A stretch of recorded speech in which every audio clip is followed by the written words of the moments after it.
होती है, बस्ती क्रिया कैसे होती है, उड्डयन क्रिया कैसे होती है, मूल बंद क्या होता है, जलंधर बंद क्या होता है, भस्त्रिका क्या होती है, प्राणायाम क्या होता है, ये सारी क्रियाएं प्रैक्टिकल कराते थे।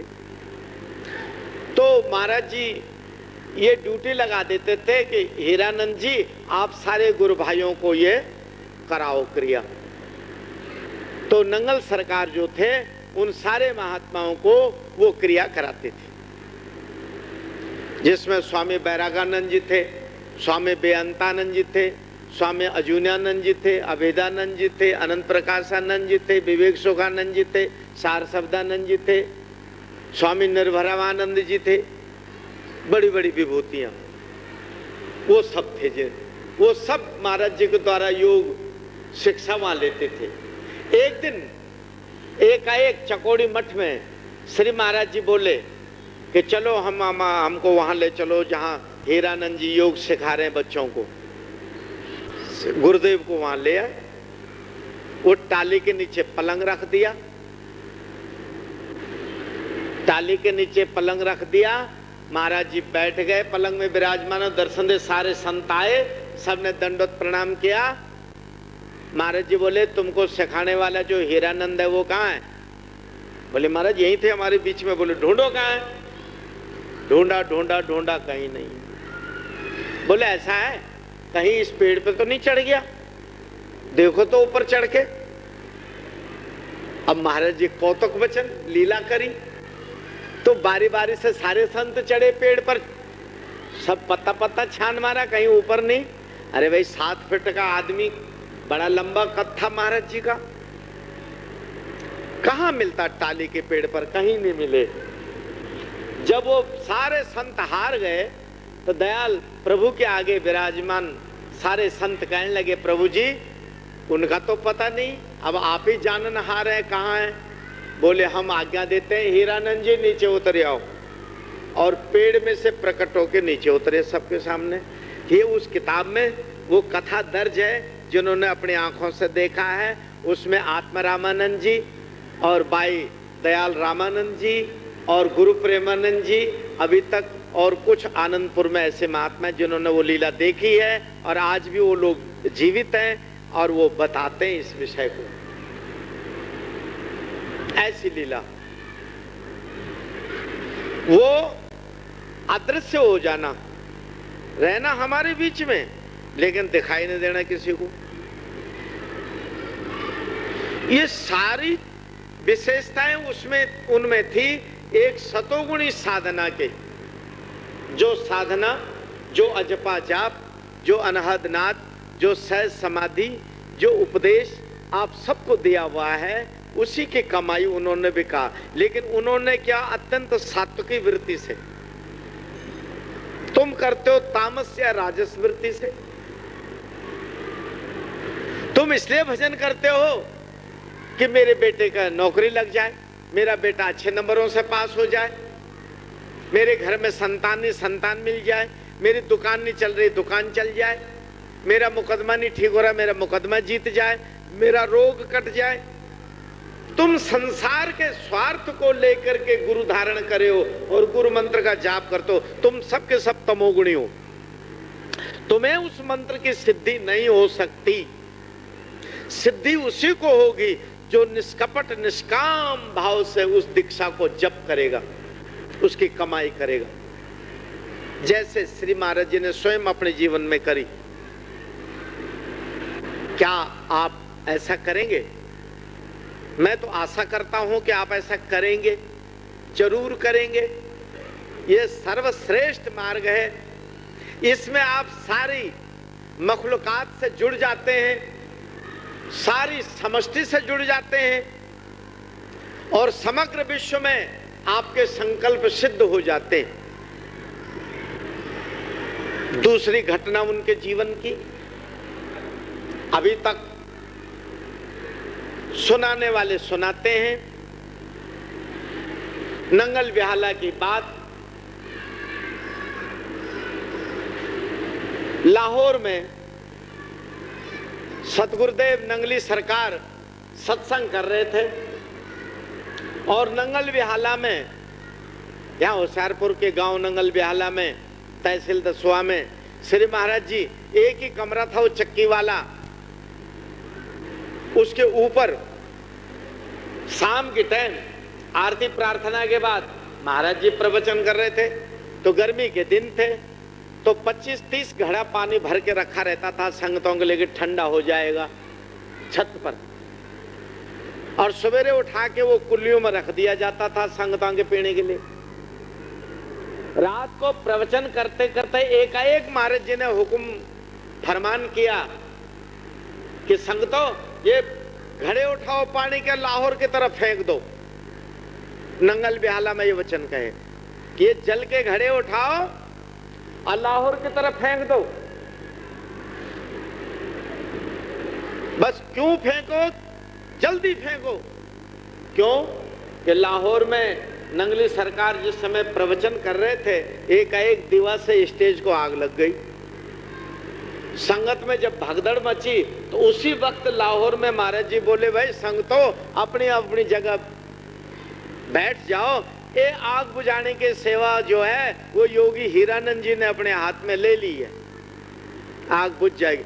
थोड़ी देर में संगत ने देखा आग बुझ गई, सारी स्टेज पानी से तर हो गई। आया कहां से पानी? 200-250 किलोमीटर नंगल बेहाला से लाहौर। नंगल बेहाला में महाराज जी ने 15-20 घड़े पानी लाहौर की तरफ फेंकवा दिया और लाहौर में आग बुझ गई। उनके गुरु की स्टेज को जो आग लगी थी।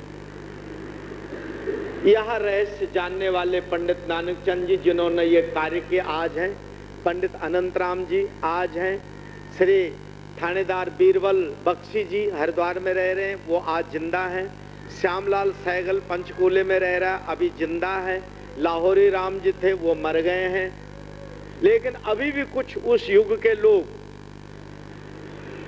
जीवित हैं। एक बरखा राम पंडित हैं जम्मू में, तवी में, उन्होंने खुद अपने हाथ से घड़े फेंके थे, वो जीवित हैं। बाबा भोला जी पिछले साल शरीर त्यागे हैं, शब्द जी, उन्होंने ये घटना हमको अमृतसर में शुरू में एक बार 1964 में बताई, छाठा वाली कुटिया में बैठ करके, कि ये चीज थी। हीरानंद जी जो समाधि ले गए वो क्या चीज थे, उनकी अद्भुत चरित्र को वर्णन करना बहुत मुश्किल है, लेकिन इसलिए वो उधर सीमा प्रांत के महात्माओं से उनका मेल नहीं बैठता था कि सीमा प्रांत के महात्मा लंगर में खूब अनाप शनाप खा लेते थे, प्याज भी खा लेना, मिर्चें भी खा लेनी, खटाई भी खा लेनी, महा के दाल भी बिच्छे मिला लेनी, ये भी कर लेना, वो भी कर लेना, लस्सी भी पी लेनी, चाय भी पी लेनी। तो वो बड़े दुखी होते थे, तुम तमोगुणी खाना खाते हो, और अपना एकांत रहते थे। वो उनका नियम था कि किसी घर से 2 रोटी मांग लेना, प्रभु को भोग लगाना, तुलसी दल डालकर एकांत में बैठ के प्रसाद पाना, छुट्टी। फिर 24 घंटे तक कोई भोजन नहीं। वो भी दूसरे दिन, तीसरे दिन, चौथे दिन जब भूख लगे और ये प्रतीत हो जाए कि अब शरीर बिना खाए नहीं चलेगा, तब कहीं वो अपना खप्पड़ लेके भिक्षा के लिए जाते थे। जो मिल गया उसी में से गौग्रास निकाल करके अपने इष्ट देव को अर्पण करके भोग, और अंतिम काल तक हमने देखा कि आखिर तक 2 महात्मा इन 3-4 गांव, सड़ोवा, रणसोता, नंगल बेहाला, सिंगोवाल, इटियां, इन गांवों में घूमते थे। भिक्षा आती थी, भिक्षा लंगर के भोजन में मिलाई जाती थी, फिर भोग लगता था, गौग्रास निकलता था, फिर हम लोग भोजन करते थे लंगर में। ये नियम अभी तक चला आ रहा था, अब बोधानंद जी ने बंद कर दिया, वो अलग बात है। अब बंद क्या करना, कोई महात्मा नहीं क्रिया करने वाला। ऐसा सात्विक आहार व्यवहार था। आश्रम में चाय नहीं बनती थी, चाय नहीं। ये तो अब श्री महाराज जी ने, शुरू में महाराज जी भी चाय नहीं पीते थे।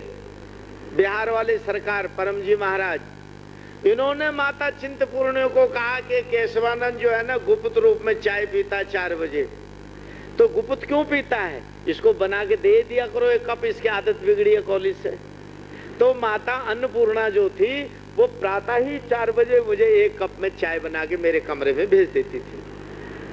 पहले मेरी आदत ऐसी खराब हो गई थी, रात भर पढ़ता था और पढ़ता था तो आंखें खराब हो गई। तो परदेश में था, कोई खाना खिलाने वाला था नहीं, ना माँ बाप थे, ना पैसे थे, ना नौकर चाकर था।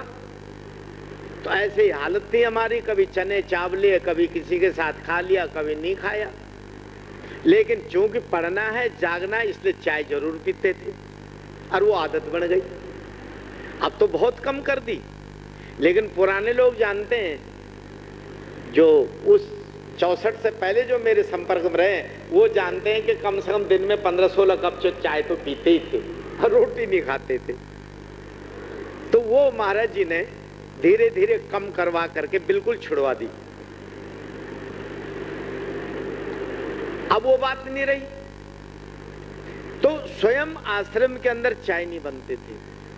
बहुत सारे महात्मा संकल्प के इतने दृढ़ थे कि बहुत सारे महात्मा अखाड़े द्वारे के, नाना प्रकार के संप्रदाय के बड़े बड़े सिद्ध योगी सब आते थे। नंगल बिहाला महाराज जी का नाम सुन के आसपास के सब संत साधु महंत, बड़े बड़े डेरों के स्वामी उनको बड़ा मान देते थे, सम्मान देते थे, लेकिन करते अपने मन के थे। महाराज जी ने कहा, अरे बाहर वो बगीचे में कुआं के साथ साथ 2-3 धुनिया बना दो इन साधुओं के लिए।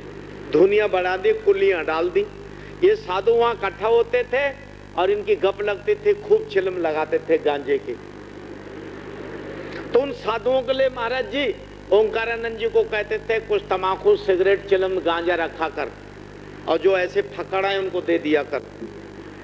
लेकिन एक दिन उनके मन में संकल्प आया कि नहीं, इस बात से खतरा है, मेरे नवयुवक साधु इस कुसंग में फंस सकते हैं। और उन्होंने संकल्प किया और बुलाया ओंकारानंद जी को और उनसे कहा कि जितना भी चिलम, तमाकू, बीड़ी, सिगरेट सब है डेरे में, सब इकट्ठा करो और सबको गड्ढा खोद के गाड़ दो।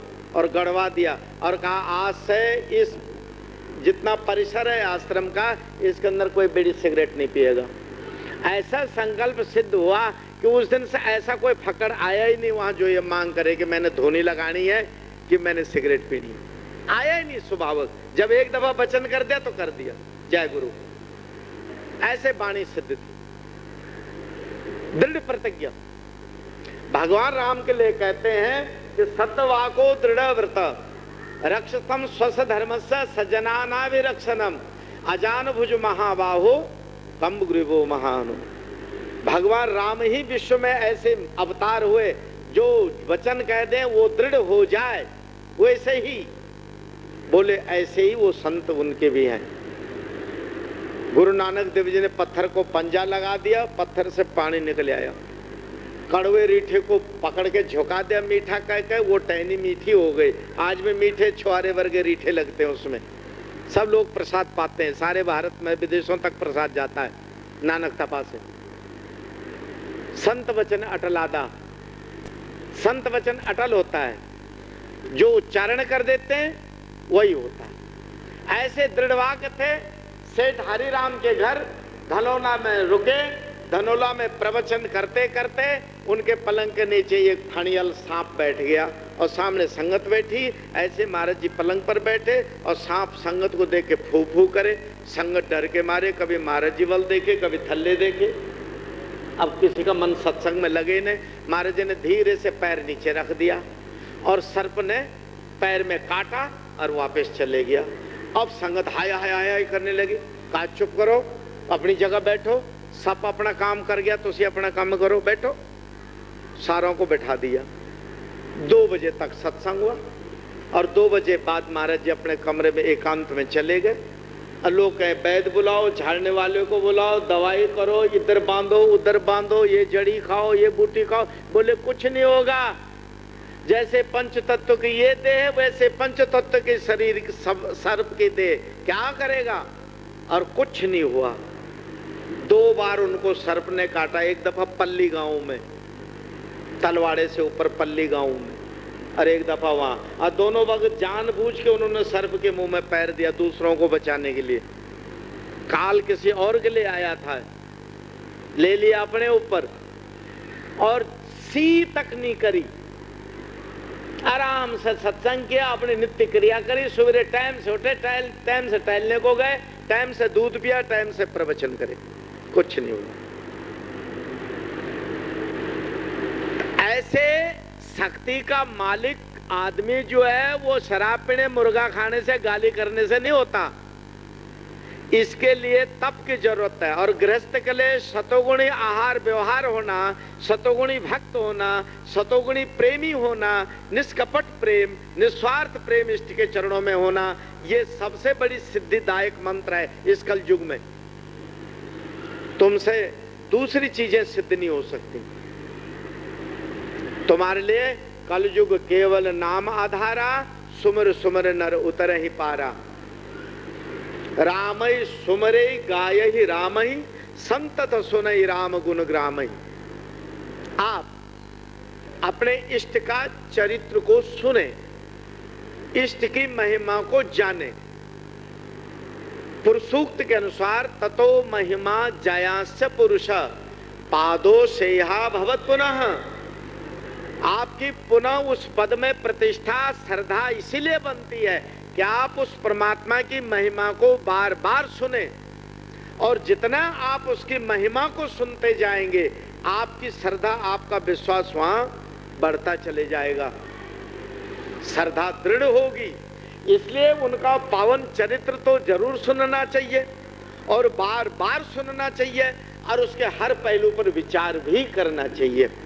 अभी तो महाराज जी के जो संघ के लोग हैं वो इस पृथ्वी पर मौजूद हैं, और उन्होंने जो घटनाएं देखी हैं आज भी अपने मुखारबिंद से वो इस चीज का वर्णन करते हैं। एक दफा मैं महाराज जी के साथ काशी गया, बनारस, और गढ़वा घाट में रात्रि को ठहरे। तो सवेरे के टाइम मैं वहां पर स्वामी हरसेवानंद जी के पास पहुंचा, तो उन्होंने थोड़ी सी वार्ता करी कि नंगल बिहाला में महाराज की समाधि बनी है। मैंने कहा हाँ ऐसे बनी। बोले क्या नियम होता वहाँ का? मैंने बताया ऐसे आरती पूजा होता है, ऐसे लंगर चलता है, ऐसे होता है, ऐसे होता है। बोले भिक्षा होती कि नहीं होती है? मैंने कहा महाराज भिक्षा तो नित्य होती है।